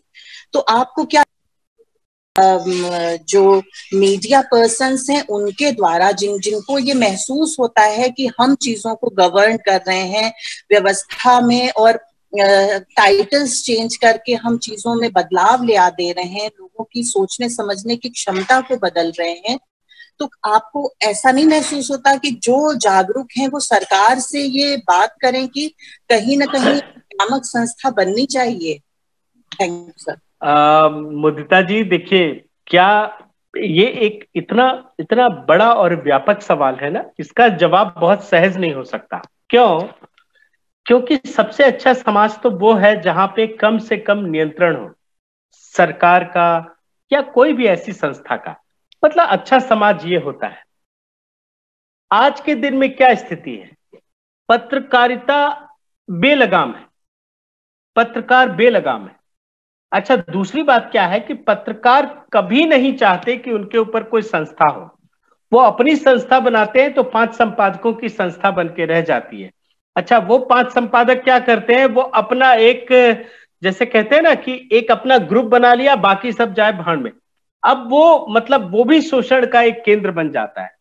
तीसरी बात, पत्रकारिता इस समय एक क्रमिक विकास के दौर में है। इसमें कई सारी बुराइयां हैं। आप देखिए आज क्या स्थिति है कि पत्रकारों की जो संस्था है उसमें 2 फाड़ हो चुका है। बहुत सारे लोगों ने छोड़ दिया, बहुत सारे लोगों ने ज्वाइन किया, बहुत सारे लोगों ने इल्जाम लगाया, और आज के दिन में ये स्थिति है कि कोई कंट्रोल नहीं है। बॉम्बे हाईकोर्ट ने यही बात कही है कि जब आपने press council of India print के लिए बनाया है तो टीवी इलेक्ट्रॉनिक के लिए क्यों नहीं है, सोशल मीडिया के लिए क्यों नहीं है? लेकिन देखिए, ये हम और आप कह सकते हैं, लेकिन फर्ज कीजिए कि कोई सोशल मीडिया का एक नियामक संस्था बन जाए और वो हमको और आपको कह के अरे आपने इस फेसबुक में क्यों लिख दिया, कैसे लिख दिया, तो हो सकता है हमें ही वो आपत्तिजनक लगने लग जाए।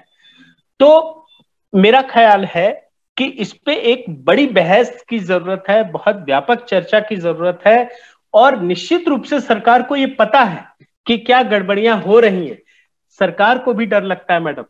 मैं आपको एक सच्चाई बताता हूं, कोई भी सरकार पत्रकारिता को, सोशल मीडिया को छेड़ना नहीं चाहती, क्योंकि उसको पता है इससे लोग भड़क उठेंगे। क्योंकि जब आपके आज क्या है, फेसबुक ट्विटर तो आपके हमारे घर की चीज है ना, इसका मतलब है सरकार हमें घर में कंट्रोल करने लगेगी, तो हमारे लिए भी एक खराब स्थिति हो सकती है।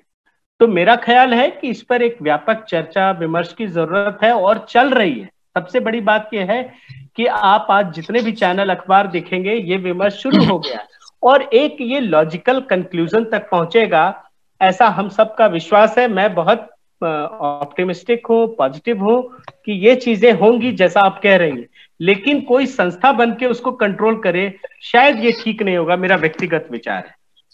सर नमस्कार सर, मेरा ये जिज्ञासा ये है कि पिछले कई 2-3 सालों से हम देख रहे हैं कि जो जमीनी खबरें हैं वो हमारी जो मेन स्ट्रीम ये इलेक्ट्रॉनिक मीडिया है उससे बाहर है जी।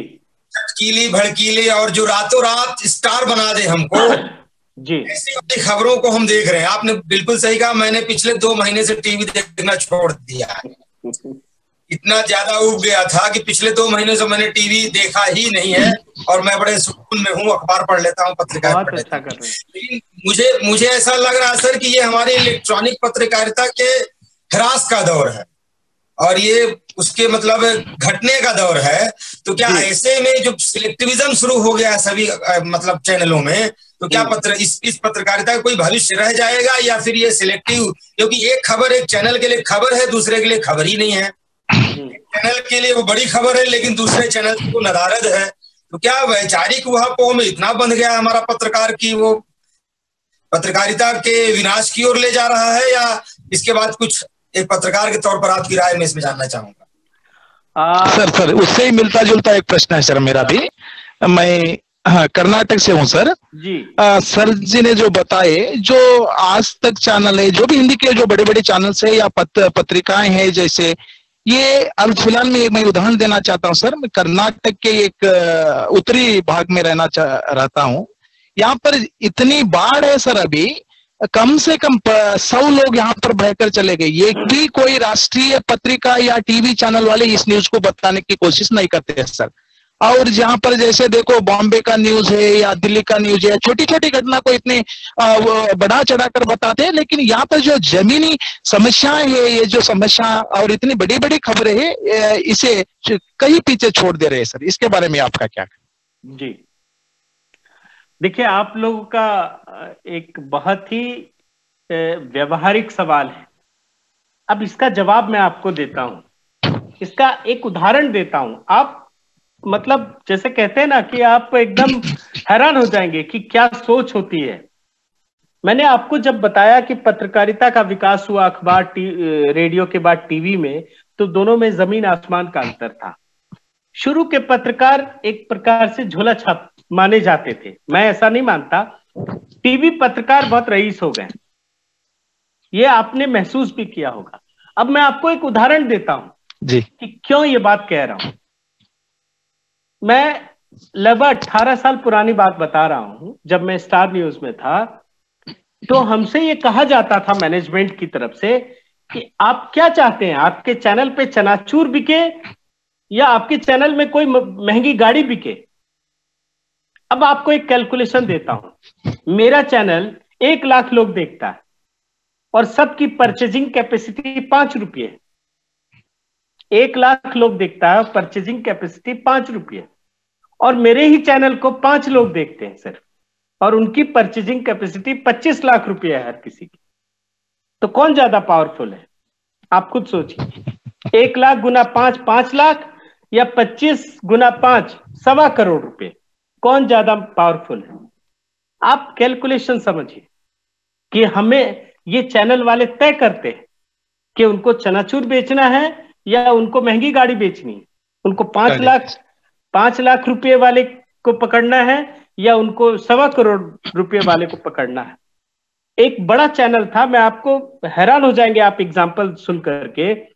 वो चैनल का मालिक विदेशी था, हम लोग चैनल चलाते थे, तो हम कितना भी मेहनत करें उनको पसंद ही ना आए। भाई क्यों? तो पता चला उस विदेशी मालिक का जो पड़ोसी था वो पंजाबी था। अब वो उसी से पूछता था जाके कि भाई चैनल हमारा कैसा है, देखते हो क्या? तो बोला नहीं वेरी बैड चैनल। अब समझ ही में ना आए, तो हम लोगों ने बड़ा रिसर्च किया, पता चला कि अच्छा हमारा चैनल अच्छा है या बुरा वो पंजाबी जो उसका पड़ोसी है वही तय करता है। हम लोगों ने तय किया कि अब सिर्फ पंजाब की खबर दिखाएंगे, दिन भर जैसे ही आ जाए छोटी बड़ी खबर पंजाब की खबर दिखाएंगे। स्थिति यह हो गई कि उसने जब अगली बार पूछा कि भाई ये हमारा चैनल कैसा चल रहा है, बोला very good sir, I got every information from Punjab, विदेश में बैठ करके। अब बताइए कि पूरे चैनल को एक उसके पड़ोसी ने तय कर दिया कि वो अच्छा है या खराब है। तो ये तो इस देश का सिस्टम है। ये आपको बहुत प्रैक्टिकल जवाब बता रहा हूं मैं, ये आपको किसी किताब में नहीं मिलेगा। कहने का आशय ये है कि आपने ये बताया कि कर्नाटक में बाढ़ आई और किसी चैनल ने नहीं दिखाया, क्योंकि चैनलों को वो मजबूरी नहीं है, इसीलिए चैनल जो है अप्रासंगिक होते जा रहे हैं। लेकिन चैनल हर घटना को दिखा सके ऐसा जरूरी भी नहीं है। और इसीलिए मैं ये मानता हूं कि देखिए, नेशनल चैनल का एक अपना एजेंडा होता है, नेशनल चैनल हर चीज नहीं दिखा सकते। मैं सिर्फ बुराई नहीं कर रहा, उनकी एक ताकत भी है। वो एक खबर पकड़ते हैं, उठाते हैं और उसको अपनी खबर बनाते हैं। देखिए, आज तक इस देश में जो भी चैनल आगे बढ़ा है, मैं तो एक एक का एग्जांपल दे सकता हूं। एक बार स्टार न्यूज ने एक सांसदों का स्टिंग ऑपरेशन किया, आज तक ने नागिन का बदला दिखाया और नागिन का बदला लोगों ने ज्यादा देखा। एक चैनल ने स्वर्ग की सीढ़ी चलाई और वो चैनल एकदम नंबर 1 हो गया। एक चैनल ने मंदिर का रहस्य दिखाया, वो नंबर 1 हो गया। एक चैनल ने प्रिंस की कहानी दिखाई जो गड्ढे में गिर गया था बच्चा, वो नंबर 1 हो गया। आज रिपब्लिक ने क्या किया, एक सुशांत राजपूत की कहानी को उठाया और उसके इतने परत अंदर चले गए कि लोगों को पसंद आया। कहने का आशय ये है कि जो लोगों को पसंद आ रहा है वही टीआरपी मिलती है। नेशनल चैनल अपने हिसाब से चीजों को तय करते दिखाते हैं, वो उनका है। अगर सिर्फ हम उनकी बुराई को लेके बैठ जाएंगे तो कुछ बदलाव नहीं होने वाला। चैनल में कोई बहुत आमूल चूल परिवर्तन हो जाएगा, इसकी कल्पना अगर आप कर रहे हैं तो आप फिर गलत कर रहे हैं। या तो आप चैनल देखना बंद कर दीजिए या फिर आपके पास जो ऑप्शन है उस ऑप्शन को उठाइए और फिर आगे बढ़ जाइए। यही सच्चाई है। ओके सर, धन्यवाद सर, धन्यवाद सर। मुन्ना के पांडे जी सर है वहाँ पर। सर बहुत पहले से सर ने क्वेश्चन पूछने के लिए तैयार। हाँ मुन्ना जी पूछिए। मुन्ना जी।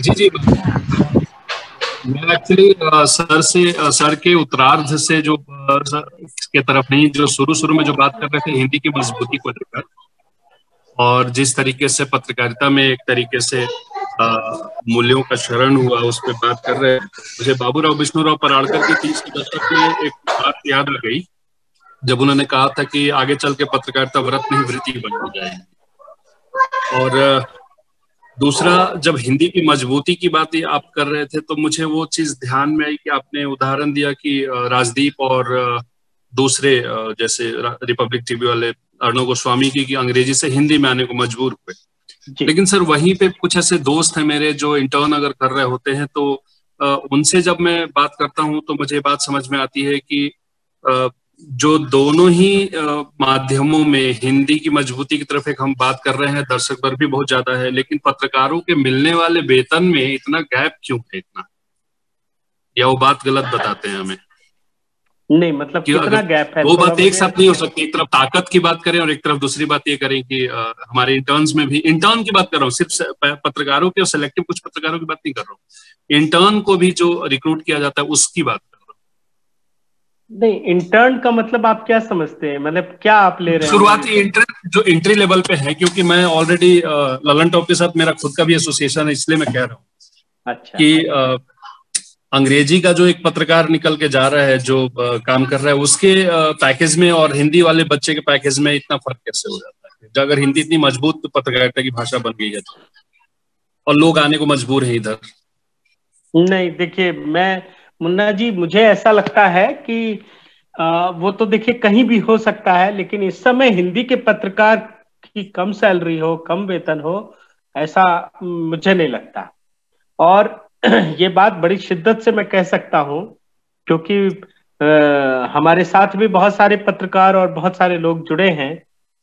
मतलब हम वो सैलरी पैकेज भी ऑफर कर सकते हैं जो अंग्रेजी के लोग सोच भी नहीं सकते, लेकिन सवाल यह है कि उसकी हिंदी की समझ, उन हिंदी की प्रकृति, न्यूज की समझ वो अच्छी होनी चाहिए। और आप यकीन मानिए, आप किसी भी चैनल देखिए, पर्सन टू पर्सन तो वेरी कर सकता है, ये मैं मानता हूं। अखबारों में बहुत गैप होता था। अखबारों में संपादकों के एक संपादक का सैलरी अगर 5 लाख 10 लाख रुपए है तो छोटे छोटे पत्रकारों के 5,000 10,000 से लेकर के 50,000 तक पे खत्म हो जाते हैं। टीवी में ऐसी बात नहीं है, टीवी में सबकी सैलरी अच्छी होती है और बहुत अच्छी सैलरी होती है। और हिंदी अंग्रेजी में इतना फर्क हो, आज के समय में ऐसा नहीं कहा जा सकता। मतलब ये मैं अपने अनुभव के साथ कह सकता हूं।